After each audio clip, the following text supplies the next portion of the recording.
तो देखो कि किस तरीके से हम लोगों ने अभी सबसे पहला क्वेश्चन लिया है एक्सरसाइज 7.2 का, ठीक है। तो इस वाले क्वेश्चन में क्या गिवन था, एक आइसोसेलेस ट्रायंगल गिवन था और इस आइसोसेलेस ट्रायंगल में ए बी वाली साइड क्या थी, ए सी वाली साइड के इक्वल थी।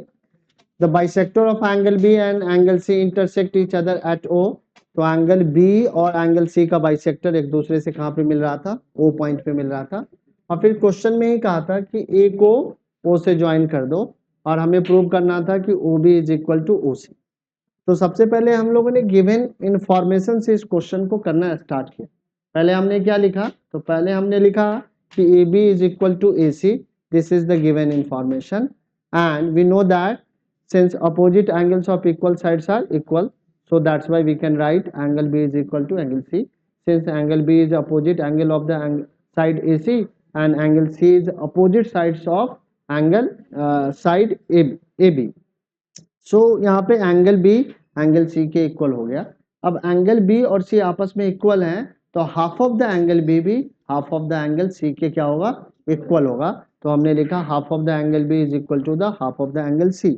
Since BO and CO are the bisector of angle B and angle C, so that's why we can write OBC, angle OBC, this angle is the half angle of the angle B. So OBC, angle OBC is equal to the angle OCB. Since these two angles are equal to each other, so their opposite sides also be equal. तो इसके opposite sides भी equal ही होंगे, इसीलिए हमने लिख दिया O B is equal to O C. तो इस तरीके से हमारा जो पार्शियल प्रूफ था O B is equal to O C ये हो चुका है। अब हमें प्रूव क्या करना है कि ए ओ बाइसेक्ट्स एंगल ए। तो हमने ये कहा कि अगर मैं ये प्रूव कर दूं angle B A O is equal to angle C O, तो आप लिख सकते कि ए ओ बाइसेक्ट्स एंगल ए। तो इसको करने के लिए हम लोगों ने दो ट्रायंगल ले लिए। कौन से दो ट्रायंगल लिए, एक ट्रायंगल लिया AOB और दूसरा ट्रायंगल लिया AOC। अगर मैं इन दोनों ट्रायंगल को आपस में कॉन्ग्रुएंट प्रूव कर दूं, तो इस कॉन्ग्रुएंसी से by the CPCT criteria we can say that angle BAO is equal to angle CAO and that's why AO is angle bisector of angle A. So let's start this second part of question. So अभी सबसे पहले हम लोग second part में क्या लिखने वाले हैं, तो दो ट्रायंगल को आपस में हम लोग कंपेयर करने वाले हैं। कौन सा दो ट्रायंगल को कंपेयर करेंगे, तो एक एंगल है हमारा AOB और दूसरा एंगल है हमारा AOC। अब इन दोनों ट्रायंगल को जब आप कंपेयर करोगे तो आप पाओगे AOB की जो AB वाली साइड है AOC के AC वाले साइड के इक्वल है। ये गिवन इंफॉर्मेशन है, ये मैंने अपने मन से नहीं लिखा है, this is the given information in the question, ठीक है। सो अब दूसरा क्या है, दूसरा हम लोग ये लिख सकते हैं कि जो हमारे एंगल B है ये एंगल C के इक्वल है और ये ऑलरेडी प्रूव्ड है। ये क्या है, ऑलरेडी प्रूव्ड है, ऑलरेडी प्रूव्ड, ऑलरेडी प्रूव्ड, ये ऑलरेडी प्रूव्ड है, ठीक है। सो इसका अगर हम लोग हाफ करें, half of the angle B is equal to half of the angle C। So half of the angle B को क्या हम लोग ऐसा लिख सकते हैं, angle ABO, angle ABO is equal to the angle ACO। क्या ऐसा लिखना गलत होगा या सही होगा, ठीक है सही होगा। सो एंगल ABO ACO के इक्वल लिख दिया है और जो AO वाली साइड है ये AO वाली साइड के इक्वल ही हो जाएगी क्योंकि ये दोनों ही साइड हमारी क्या है, कॉमन साइड है। So from side angle side congruence rule triangle AOB, triangle AOB is congruent to triangle AOC and by CPCT we can write angle angle BAO is equal to the angle CAO. So AO bisects angle A. तो इस तरीके से हम लोग second prove कर सकते हैं। Second part of the question को इस तरीके से अटेम्प्ट करना है। ठीक है, समझ में आया? जल्दी से लिख लो इसको, फिर अगले क्वेश्चन को अटेम्प्ट करेंगे। सारे बच्चे लिख लीजिए। समझ में आ रहा है कनिष्क?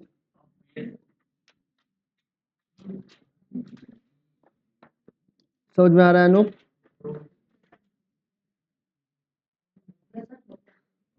गुड। थोड़ा सा फास्टली लिखा करो, कुछ बच्चे लिख लेते हैं, तुम लोग लिखते नहीं।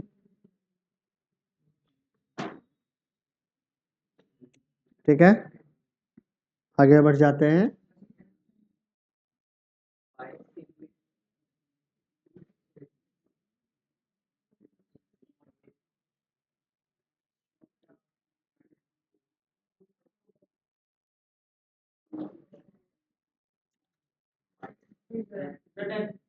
गुड।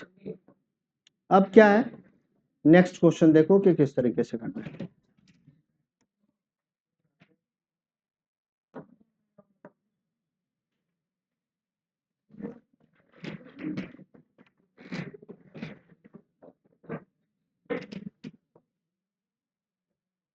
तो ये नेक्स्ट क्वेश्चन का डायग्राम गिवन है यहाँ पे। डायग्राम को एकदम से हम लोग राइट मोस्ट लगा देते हैं, अलाइन कर देते हैं। अब जरा देखते हैं कि गिवन क्वेश्चन में क्या करना है। तो in triangle ABC AD is the perpendicular bisector of BC। AD क्या है? परपेंडिकुलर बाइसेक्टर, यानी कि BC लाइन सेगमेंट पे ये परपेंडिकुलर भी है और बाइसेक्टर भी है, यानी कि BD CD के इक्वल भी होगा। ठीक है, so that triangle ABC is an isosceles triangle in which AB is equal to AC। AB क्या होगा? AC के इक्वल होगा। आइसोसेलेस ट्रायंगल हमें प्रूव करना है। किस तरीके से प्रूव कर सकते हैं? तो कह रहा है कि ये हमारा बाइसेक्टर भी है, ठीक है, परपेंडिकुलर बाइसेक्टर है, तो ये परपेंडिकुलर भी है, बाइसेक्टर भी है। तो यहाँ पे हम लोग साइड एंगल साइड क्या कर सकते हैं? कंग्रुएंस रूल लगा सकते हैं। लगा सकते हैं या नहीं लगा सकते हैं? ठीक है, और इससे हम लोग कह देंगे कि AB side is equal to AC side.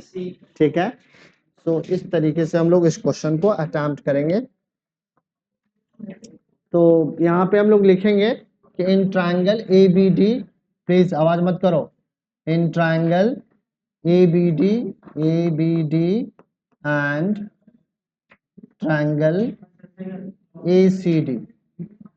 ACD, इन दोनों ट्रायंगल को अगर कंपेयर करोगे तो आप पाओगे कि AD is common side in the both triangle.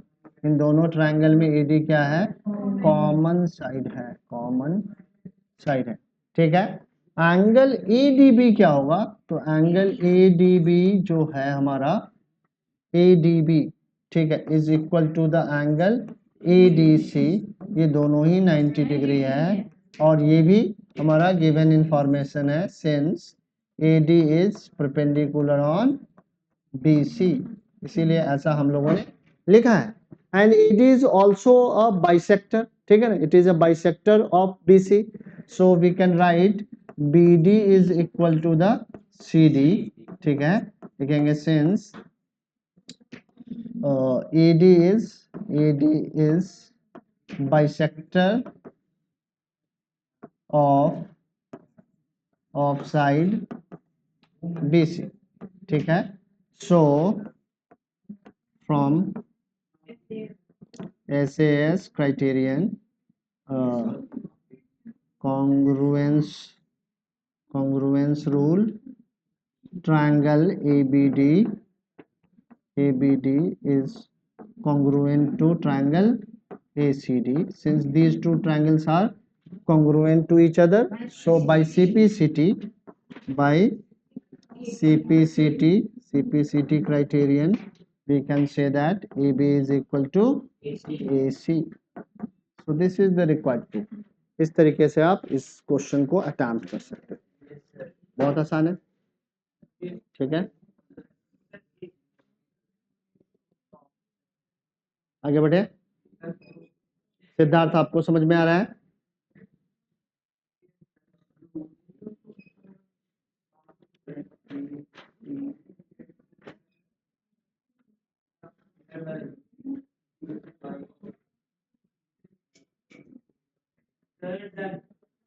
ठीक है,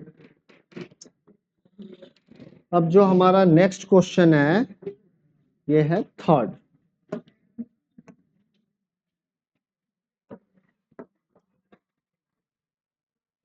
थर्ड क्वेश्चन में देखते हैं कि क्या करना है। डायग्राम भी गिवन है इस थर्ड क्वेश्चन का, डायग्राम भी हम लोग ले लेते हैं। डायग्राम है,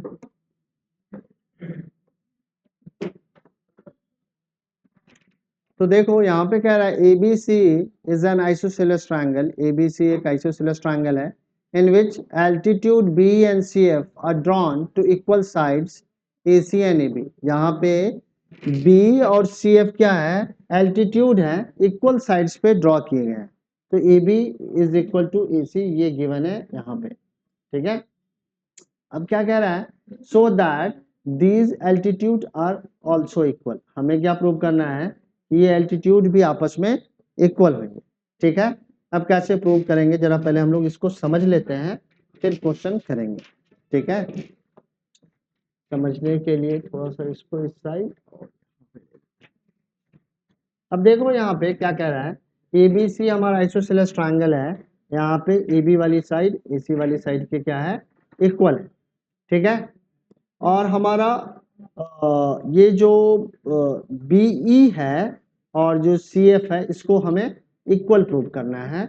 और BE CF क्या है, परपेंडिकुलर है। BE किस पे परपेंडिकुलर है, तो AC पे, और ये जो CF है वो AB पे परपेंडिकुलर है। ठीक है, तो किस तरीके से हमारा ये दोनों एल्टीट्यूड इक्वल हो पाएगा, जरा हम लोग इसको समझने पे ध्यान देते हैं। तो आप हम लोग क्या क्या बोल रहे हो, अभी देखते हैं। सो ये दोनों साइड अगर इक्वल है तो ये दोनों एंगल भी क्या हो जाएगी, आपस में इक्वल हो जाएगी। ठीक है, तो अगर हम लोग एक ट्रायंगल ये ले लें, एक ट्रायंगल हम लोग लें इस तरीके से ले लें, ये वाली ट्रायंगल ले लें, एक ट्रायंगल ये ले लो और ये एक ट्रायंगल ये ले लो। ठीक है ना, तो इन दोनों ट्रायंगल की हमारी साइड्स क्या होंगे, आपस में इक्वल हो जाएंगे। ठीक है, और हम लोग साथ में क्या कह सकते हैं कि ये एंगल भी क्या है, आपस में इक्वल है इस वाले ट्रायंगल के, और ये साइड क्या हमारी कॉमन है। तो ये दोनों ट्रायंगल तो हमारी कॉन्ग्रुएंट हो जाएंगे, और कॉन्ग्रुएंसी से हम लोग कह सकते हैं कि ये CF क्या है हमारा B के इक्वल हो जाएगा। ठीक है, समझ में आया? सो अब हम लोग स्टार्ट करते हैं इस क्वेश्चन को करना, इसको रब कर दे रहे हैं। तो अभी हम लोग दो ट्रायंगल लेने वाले हैं। कौन कौन सी दो ट्रायंगल लेने वाले हैं, एक ट्रायंगल लेंगे हम लोग BCF लिख लेते हैं, एक को BCF लिख लेते हैं। देखो ऑर्डर हमेशा ठीक से लेना पड़ेगा थोड़ा यहाँ पे, या ऐसे ले लो FCB ले लो, और ले लो यहाँ पे EBC ले लो। ठीक है, ऐसे। ठीक है, तो एक ट्रायंगल में हम लोगों ने लिया यहाँ पे in triangle FCB, triangle FCB and triangle EBC, EBC। अगर ये दोनों ट्रायंगल हम लोग ले रहे हैं तो इन दोनों ट्रायंगल में अब हम लोग क्या कह सकते हैं, हम लोग कह सकते हैं, हाँ BC क्या है, हमारा कॉमन साइड है, तो BC को हम लोग लिख लेते हैं BC इज कॉमन। ठीक है, BC हो गया हमारा कॉमन। ठीक है, कोई दिक्कत नहीं, BC कॉमन है। अब क्या लिखने वाले हैं, तो हम लोग ये लिखने वाले हैं कि जो FCB हमारा ट्रायंगल है, इस ट्रायंगल का एंगल B क्या होगा, EBC के C एंगल के इक्वल होगा। तो इसके करने के पहले हम लोग लिखेंगे EB is equal to AC, ये गिवन है हमारा, EB is equal to AC, ये गिवन इंफॉर्मेशन है। और इसी गिवन इंफॉर्मेशन से AB के अपोजिट कौन सी एंगल है, तो C एंगल है। तो FCB में तो हम लोग लिख सकते हैं एंगल B जो होगा ये एंगल C के क्या होगा, इक्वल होगा। क्यों इक्वल होगा, सिंस अपोजिट, एक minute, opposite angles of equal sides are equal. हाँ बोलो। नहीं चलेगा। क्यों नहीं चलेगा? क्योंकि एनसीईआरटी में का सीक्वेंस ये 7.3 है, किसी बुक और बुक होगी तो 7.3 नहीं होगा। तो इसलिए हमें थ्योरम याद रखना है और थ्योरम का स्टेटमेंट को ठीक से लिखना है। ठीक है। सो एंगल बी को हम लोगों ने एंगल सी के इक्वल कर दिया है। और हम लोग क्या कर सकते हैं? तो और हम लोग एक एंगल को इक्वल कर सकते हैं। तो एफ सी बी में हम लोग ये लिख सकते हैं, जो एंगल हमारा बी एफ सी होगा, ये एंगल सी बी के इक्वल होगा, सी ई बी के इक्वल होगा। ये दोनों ही आपस में क्या है? 90 डिग्री है। क्यों? क्योंकि जो हमारा BE है, it is perpendicular on AC, and जो हमारा BF है, it is perpendicular on AB। इसीलिए हम लोगों ने ऐसा लिखा है। So from side angle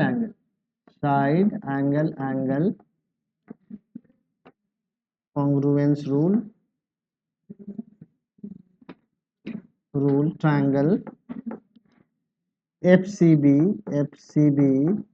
is congruent to triangle EBC। ये दोनों congruent हो गए EBC। So by CPCT we can say that FC is equal to, या CF is equal to B। CF is equal to B। यही proof था ना हमारा। तो इस तरीके से आप प्रूव कर पाएंगे। So that these altitudes are equal, तो BF is equal to B। समझ में आया या नहीं आया?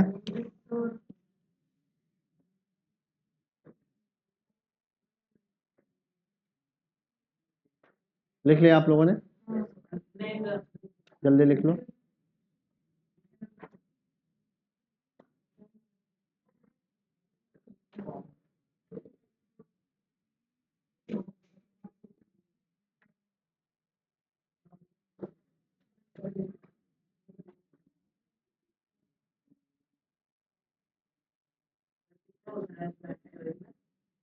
जितने भी होंगे हमें तो।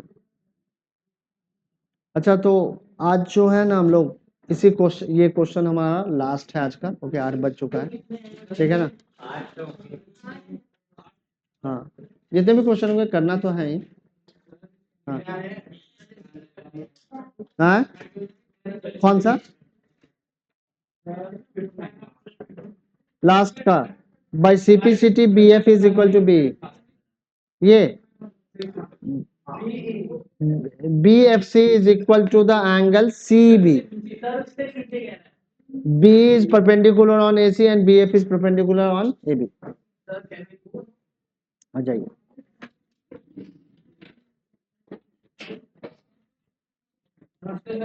नमस्ते।